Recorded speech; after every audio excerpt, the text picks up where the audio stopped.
অন্নপূর্ণা যোজনার অনলাইন আবেদন পুনরায় শুরু হয়েছে। তো অন্নপূর্ণা যোজনার অনলাইন আবেদনে বেশ কিছুটা নিয়ম পরিবর্তন করা হয়েছে, অনেকটা সরলীকরণ করা হয়েছে।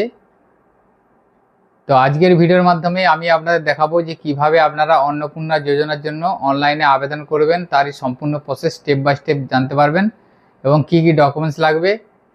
এছাড়াও আপনাদের একটা ইম্পর্টেন্ট নোটিশ জানিয়ে রাখি, 3/6/2026 তারিখে যে সমস্ত বেনিফিশিয়ারি অনলাইনে অন্নপূর্ণা যোজনার আবেদন করেছিলেন তাদেরকে পুনরায় আবার এই পোর্টালে অনলাইনে আবেদন করতে হবে। সর্বপ্রথম আপনারা socialregistry.wb.gov.in এই পোর্টালটি ওপেন করবেন। এই পোর্টালের মাধ্যমে আপনারা অন্নপূর্ণা যোজনার জন্য আবেদন করতে পারবেন। পোর্টালের লিঙ্ক আমি আমাদের ভিডিও ডেসক্রিপশনে দিয়ে রাখবো, সেখান থেকে আপনারা সরাসরি ওপেন করতে পারেন। এখানে আপনারা দুটো অপশন পাবেন, একটা হচ্ছে সিটিজেন ফ্যামিলি লগ ইন আর একটা হচ্ছে ডিপার্টমেন্ট অফিসার লগ ইন। তো আপনাদেরকে এখানে সিটিজেন ফ্যামিলি লগ ইন থেকে কাজটা করতে হবে। এখানে সিটিজেন ফ্যামিলি লগ ইনে দেখুন নিচে আছে অ্যাক্সেস সিটিজেন পোর্টাল, এখানে ক্লিক করবেন। এখানে ক্লিক করার পর আপনাদের এখানে অ্যাপ্লিকেন্ট লগ ইনের যে পেজ, সেই পেজ এখান থেকে এসে যাবে। এই ধরনের একটা পেজ আপনার সামনে এসে যাচ্ছে। এরপরে আপনারা এখান থেকে সর্বপ্রথম ডিস্ট্রিক্টটা সিলেক্ট করবেন, অর্থাৎ যে জেলা থেকে আপনি আবেদন করতে চাইছেন সেই জেলাটা এখান থেকে সিলেক্ট করবেন। এটা ড্রপ ডাউনে এসে যাবে। এসে যাওয়ার পর দেখুন এখানে চাইবে একটা রেজিস্টার্ড মোবাইল নাম্বার, অর্থাৎ আপনাকে একটা মোবাইল নাম্বার দিতে হবে। লিখে দেওয়ার পর এখানে যে নিচে সিকিউরিটি ক্যাপচা আছে এই ক্যাপচাটা লিখবেন। লেখার পর রিকোয়েস্ট ওটিপি অপশনে ক্লিক করবেন। এরপরে দেখুন আপনারা যে মোবাইল নাম্বারটা দিলেন সেই মোবাইল নাম্বারে একটি 6 অক্ষরের ওটিপি পাঠানো হবে।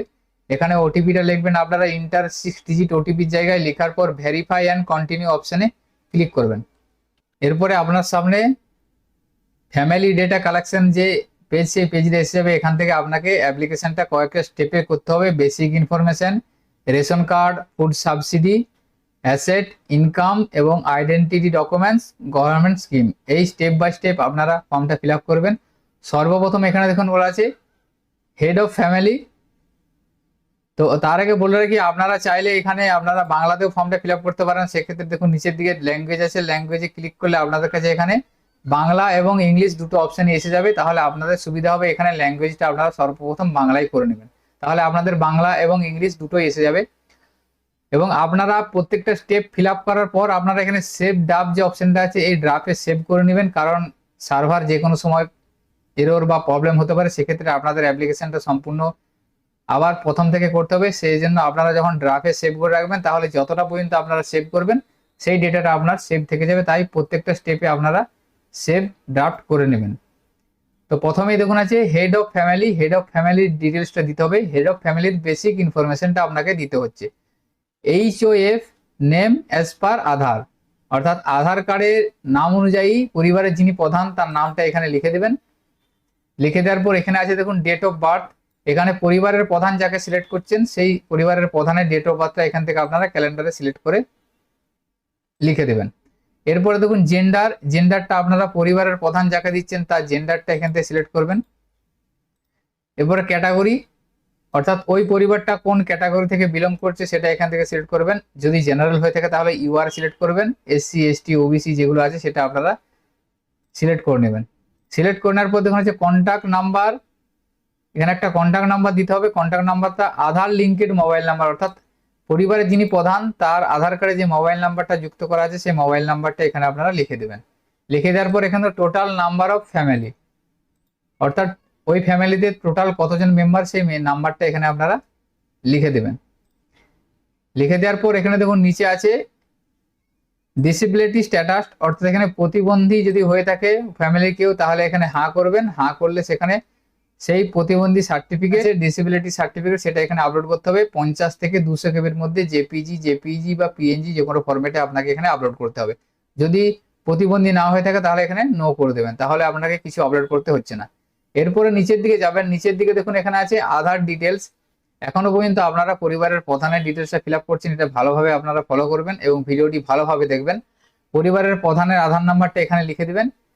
লিখে দেওয়ার পর এখানে ফ্যামিলি ডেমোগ্রাফিক অ্যান্ড অ্যাড্রেস, এখানে আপনাকে অ্যাড্রেসটা দিতে হবে।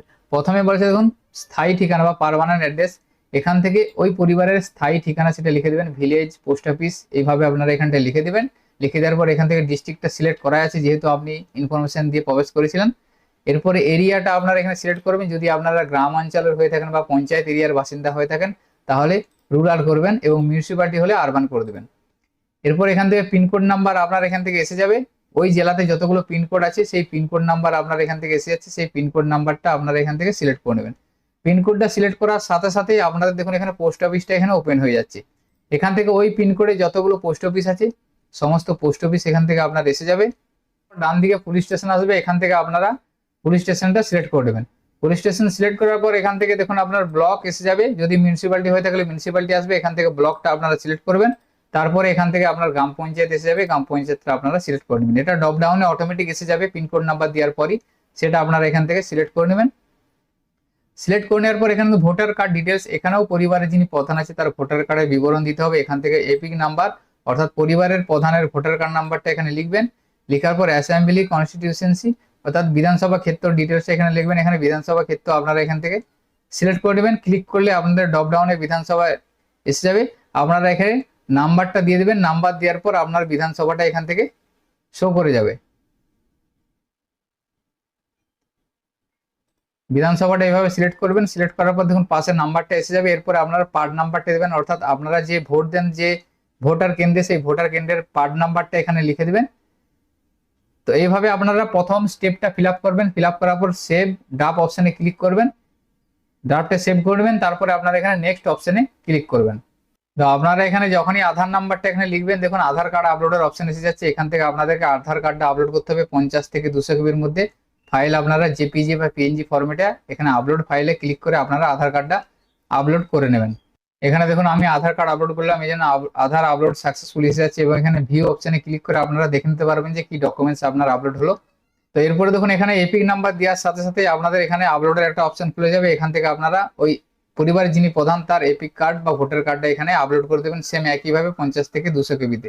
এই ফ্যামিলি 3 জন মেম্বার সিলেক্ট করেছিলাম, অর্থাৎ এই ফ্যামিলিতে 3 জন মেম্বার আছে। তাহলে এখানে প্রথমে দেখুন আছে হেড অফ ফ্যামিলি, যে তার ডিটেলসটা আমি দিয়ে দিলাম। এরপরে আরো 2 জন মেম্বার যেহেতু আছে তাহলে 2 এবং 3 মেম্বার এখানে ওপেন হয়ে গেছে। এখান থেকে আমি আরো 2 জন মেম্বারের ডিটেলসটা অ্যাড করব। এইভাবে আপনারা যতজন আপনাদের সদস্য থাকবে ততজন সদস্যের ডিটেলস আপনারা স্টেপ বাই স্টেপ অ্যাড করে নেবেন।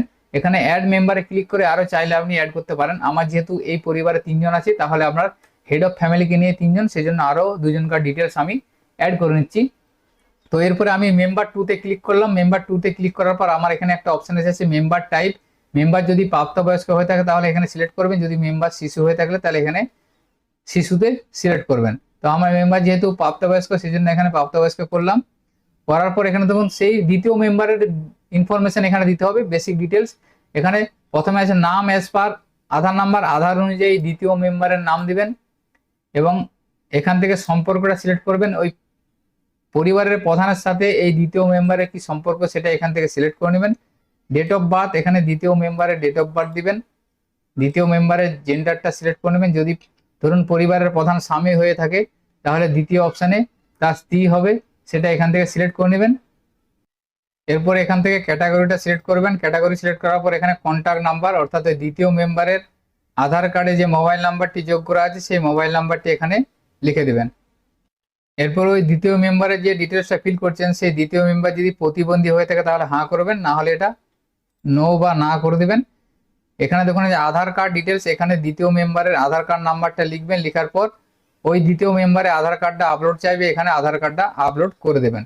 সেম একইভাবে ভোটার কার্ড ডিটেলস, ওই দ্বিতীয় মেম্বারের ভোটার কার্ড নাম্বারটা এখানে লিখবেন, এবং বিধানসভা ক্ষেত্র সেম একইভাবে লিখে পার্ট নাম্বারটা লিখবেন এবং ভোটার কার্ড এখানে আপলোড করে দেবেন। তাহলে এভাবে আপনারা যেভাবে পরিবারের প্রধানের ফিল আপ করলেন সেম একইভাবে তৃতীয় মেম্বারের ডিটেলসটা এখানে ফিল করে নেবেন। তারপরে আপনারা 3 নম্বর মেম্বারে যাবেন, 3 নম্বর মেম্বারের ডিটেলসটা ফিল করবেন। এইভাবে যতগুলো মেম্বার আছে ততগুলো মেম্বারের ডিটেলস আপনারা পরপর ফিল করে নেবেন। তো এখানে দেখুন আমার যে তৃতীয় মেম্বার ছিল সেই মেম্বার যেহেতু শিশু, সেই জন্য শিশু সিলেক্ট করলাম। শিশু সিলেক্ট করার পর তার ডিটেলসটা এখানে ফিল করেছি, এবং শিশু হওয়ার কারণে তার শুধুমাত্র আধারের ডিটেলস চেয়েছি, যেহেতু তার ভোটার কার্ড থাকার কথা নয় সেই জন্য শুধুমাত্র আধার দিয়ে আধারটা আপলোড করে দিলাম। এরপরে আমি সেভ ড্রাফট অপশনে ক্লিক করলাম। তো এইভাবে আমার 3 জন যেহেতু ফ্যামিলি মেম্বার 3 জনের ডিটেলসটা আমার এখানে সেভ করে নেওয়া হলো। এই যে বেসিক ইনফরমেশন বা রেশন ডিটেলস, অ্যাসেট এই সমস্ত ডিটেলসগুলো প্রতিটা মেম্বারেরই ফিল করতে হবে এক এক করে। তাহলে প্রথমে আমি পরিবারের প্রধানের সিলেক্ট করলাম, সিলেক্ট করার পর নেক্সট করার পর দ্বিতীয় অপশানে আমাকে নিয়ে যাওয়া হলো। এখানে বলা আছে আপনাদের কি ডিজিটাল রেশন কার্ড আছে, তাহলে ডিজিটাল রেশন কার্ড থাকলে হাত বা ইয়েস করবেন, এবং কি ধরনের কার্ড সেটা রেশন কার্ডটা কি ক্যাটাগরি সেটা এখান থেকে সিলেক্ট করবেন। সিলেক্ট করার পর এখান থেকে রেশন কার্ড নাম্বার দিতে হবে। যেহেতু পরিবারের প্রধান আমি সিলেক্ট করেছি, তাহলে পরিবারের প্রধানের রেশন কার্ড নাম্বারটা এখানে লিখতে হবে। লিখার পর এখানে নেক্সট অপশানে ক্লিক করবেন। নেক্সট অপশানে ক্লিক করার পর 3 নম্বর স্টেপে নিয়ে যাবে। আমি এখনো পর্যন্ত পরিবারের প্রধানের ডিটেলসটা ফিল করে করে যাচ্ছি, পরবর্তী সময় মেম্বার 1 মেম্বার 2 এভাবে ফিল করব। পরিবারের প্রধানের অ্যাসেটের অপশানে আসছে, এখানে দেখুন বলা আছে বাড়ি আছে কিনা, সেটা পাকা বাড়ি 3টে রুম যদি থেকে থাকে তাহলে ইয়েস করতে হবে, যদি পাকা বাড়ি 3টে রুম না থেকে থাকে তাহলে নো করতে হবে। এবং এখানে দেখুন বলা আছে পরিবারের যদি কোনো জায়গা বা জমি থেকে থাকে তাহলে ইয়েস করবেন, না হলে এটা নো করে দেবেন। যদি ইয়েস করেন তাহলে সেক্ষেত্রে তার ডিটেলসটা এখানে দিতে হবে, কত পরিমাণ জায়গা আছে সেটা ডিটেলস দিতে হবে, আর যদি নো করে দেন তাহলে কিছু করতে হবে না। এরপর এখানে দেখুন বলা আছে ওই পরিবারের কোনো 4 চাকা গাড়ি যদি থেকে থাকে তাহলে ইয়েস করবেন, না হলে এটা নো করবেন। যদি ইয়েস করেন তাহলে তার না কতগুলো আছে এবং তার রেজিস্ট্রেশন নাম্বার দিতে হবে। এরপর এখানে হেলথ ইন্স্যুরেন্স, যদি ওই পরিবারে যিনি হচ্ছে প্রধান তার যদি হেলথ ইন্স্যুরেন্স থেকে থাকে তাহলে ইয়েস করবেন, না হলে এটা নো করে দেবেন। আমার যেহেতু এখানে পরিবারের প্রধানের নামে কোনো হেলথ ইন্স্যুরেন্স নেই, মেম্বার 1-এর নামে আছে, সেজন্য আমি এটা নো রাখছি। এরপর নেক্সট অপশানে ক্লিক করবেন। নেক্সটে ক্লিক করার পর ইনকাম অপশানে নিয়ে যাওয়া হচ্ছে। এখানে দেখুন পরিবারের প্রধান যদি ইনকাম ট্যাক্স দিয়ে থাকে তাহলে ইয়েস করবেন, না হলে নো করবেন। যদি প্যান কার্ড থাকে তাহলে ইয়েস করবেন। ইয়েস করার পর এখানে প্যান কার্ড নাম্বারটা লিখে দিতে হবে পরিবারের প্রধানের। তো এখানে আমি পরিবারের প্রধানের প্যান কার্ড নাম্বার লিখলাম, এবং এখানে ওই ফ্যামিলির বাৎসরিক কত টাকা আয় সেটা এখান থেকে লিখে দিতে হবে। লিখে দিলাম। লিখে দেওয়ার পর ওই যে পরিবারে যিনি প্রধান আছে তার বর্তমান পেশা কি সেটা লিখতে হবে। যদি আনএমপ্লয় হয়ে থাকে তাহলে এখানে বেকার হলে আনএমপ্লয় করবেন, সরকারি চাকরিজীবী হলে করবেন, এবং পার্ট টাইম জব বা যদি এগ্রিকালচার বা কৃষক হয়ে থাকে সেটা আপনারা সিলেক্ট করবেন। এভাবে আপনারা সিলেক্ট করে নেবেন। সিলেক্ট করে নেওয়ার পর দেখুন এখানে এডুকেশন কোয়ালিফিকেশন, ওই পরিবারে যিনি প্রধান আছে তার শিক্ষাগত যোগ্যতা এখান থেকে আপনারা সিলেক্ট করবেন। সিলেক্ট করার পর এখান থেকে বলা আছে দেখুন আপনাদের ওই পরিবারের প্রধান কখনো মন্ত্রী, সাংসদ, বিধায়ক বা পঞ্চায়েত প্রধান হয়ে থাকলে তাহলে ইয়েস করবেন, না হলে নো করবেন। যদি পেনশন ভোগী হয়ে থাকে তাহলে ইয়েস করবেন, না হলে নো করবেন। যদি জিএসটি থেকে থাকে তাহলে ইয়েস করবেন, না হলে এটা নো করবেন। এরপরে আপনারা নেক্সট অপশনে ক্লিক করবেন। নেক্সটে ক্লিক করার পর আইডেন্টিটি ডকুমেন্টস পরিচয় দলিলে নিয়ে যাওয়া হবে। এখান থেকে যদি সিএ এর জন্য অ্যাপ্লিকেবল হয়ে থাকে তাহলে এখানে সিলেক্ট করবেন, অ্যাপ্লাই ইস্যু এটা সিলেক্ট করবেন। যদি সিএ যদি না থেকে থাকে তাহলে নট অ্যাপ্লিকেবল করে দেবেন। এবং এখান থেকে দেখুন এসআইআর 2026 ট্রাইব্যুনাল স্ট্যাটাস, যদি ওই ব্যক্তির এসআইআর এর নাম ডিলিট হয়ে যাওয়ার পর ট্রাইব্যুনালে অ্যাপিল করে আছে থাকে তাহলে ইয়েস করবেন, না হলে নো করবেন। যদি ডিলিট না হয়ে থাকে তাহলে নট অ্যাপ্লিকেবল করে নেক্সট অপশনে ক্লিক করবেন। নেক্সটে ক্লিক করার পর এখান থেকে রিসিভ, অর্থাৎ ওই পরিবারের প্রধান কি কোনো সরকারি স্কিমের টাকা পায়, যেটা ডিবিডি সিস্টেমের টাকা আসে সে ধরনের স্কিম যদি টাকা পায় তাহলে এটা ইয়েস করবেন। যদি পেয়ে থাকে তাহলে ইয়েস করলে আপনারা এখানে স্কিমের নামটা ড্রপ ডাউন এসে যাবে, কি ধরনের স্কিম সেটা আপনারা এখান থেকে সিলেক্ট করবেন।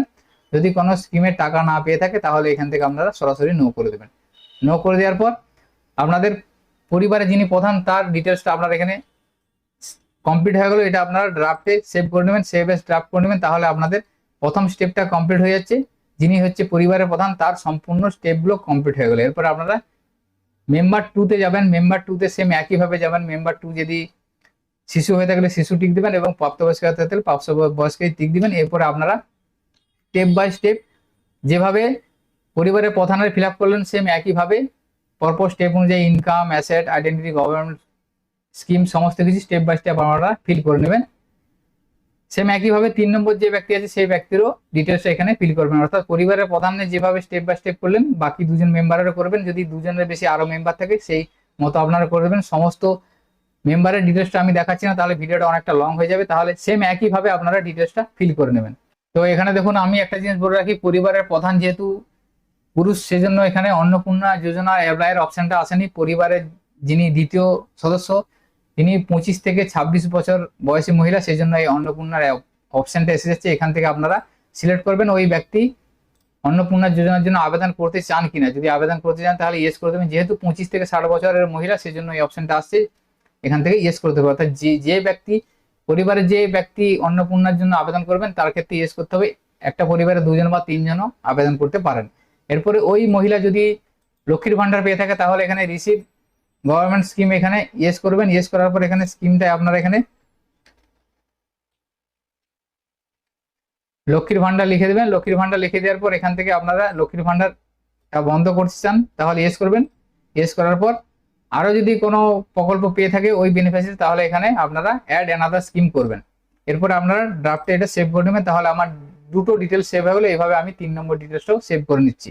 তো এখানে দেখুন 3 নম্বর বেনিফিশিয়ারি যেহেতু আমার শিশু ছিল, সেক্ষেত্রে এখান থেকে আপনাকে যে সামাজিক অবস্থা বা নির্ভরশীল ডিটেলস এখানে ফিল করতে হবে। এখান থেকে আপনাদের গ্রেড সিলেক্ট করতে হবে, অর্থাৎ ওই শিশু বর্তমানে কোন ক্লাসে পড়াশোনা করছে সেটা এখান থেকে সিলেক্ট করতে হবে এবং স্কুলের নাম দিতে হবে। স্কুলটা কি ধরনের স্কুল, সরকারি না প্রাইভেট, এটা সিলেক্ট করতে হবে। এবং যদি তাদের ভ্যাকসিনেশন বা টিকাকরণ হয়ে থাকে তাহলে ইয়েস করবেন, যদি টিকাকরণ না হয়ে থাকলে নো করে দেবেন। এইভাবে আপনারা এই স্টেপটা ফিল আপ করবেন এবং তারপরে সেভ ড্রাফট অপশানে ক্লিক করবেন। তো এইভাবে আপনারা 3 জনের ডিটেলসটা দিয়ে আপনারা ড্রাফটে সেভ করে নেবেন। সেভ করে নেওয়ার পর এখানে ডিক্লারেশন এন্ড কনসেন্ট এই অপশনটায় ক্লিক করবেন। ক্লিক করার পর এখানে যে ডিক্লারেশন আছে সেই ডিক্লারেশনে টিক দিবেন। দেওয়ার পর সাবমিট অ্যাপ্লিকেশন অপশনে ক্লিক করবেন। সাবমিট অ্যাপ্লিকেশন অপশনে ক্লিক করার পর দেখুন আপনার অ্যাপ্লিকেশনটি সাকসেসফুলি হয়ে সাবমিট হয়ে যাবে এবং একটা আপনাদের টেম্পোরারি অ্যাপ্লিকেশন আইডি এসে যাচ্ছে। এটা আপনারা এখান থেকে আইডিটা নোট করে রেখে দেবেন। পরবর্তী সময় আপনারা এই আইডির মাধ্যমে স্ট্যাটাসটা চেক করে নিতে পারবেন। আপনাদের মোবাইলেও এসএমএস চলে যাবে। তো এইভাবে আপনারা ফর্মটা খুব সঠিকভাবে ফিল আপ করবেন। আপনারা যতজন মেম্বার ততজন মেম্বারের ডিটেলস পরপর step by step fill up করবেন এবং নেক্সট করে করে সমস্ত ডেটাটা ফিল করবেন। এই অন্নপূর্ণা যোজনা অনলাইনে অ্যাপ্লিকেশন করা সংক্রান্ত যদি কারো কোনো সমস্যা থেকে থাকে সেক্ষেত্রে আমাদের কমেন্ট সেকশনে কমেন্ট করবেন বা আমাদের হোয়াটসঅ্যাপ বা টেলিগ্রামে যোগাযোগ করবেন। আমরা যথাসাধ্য সাহায্য করার চেষ্টা করব। তো আজকের ভিডিওতে এই ইনফরমেশনটি আপনাদের সাথে শেয়ার করা ছিল। সকলের সুবিধার্থে ভিডিওটি শেয়ার করবেন। সকলে ভালো থাকবেন, সুস্থ থাকবেন। ধন্যবাদ।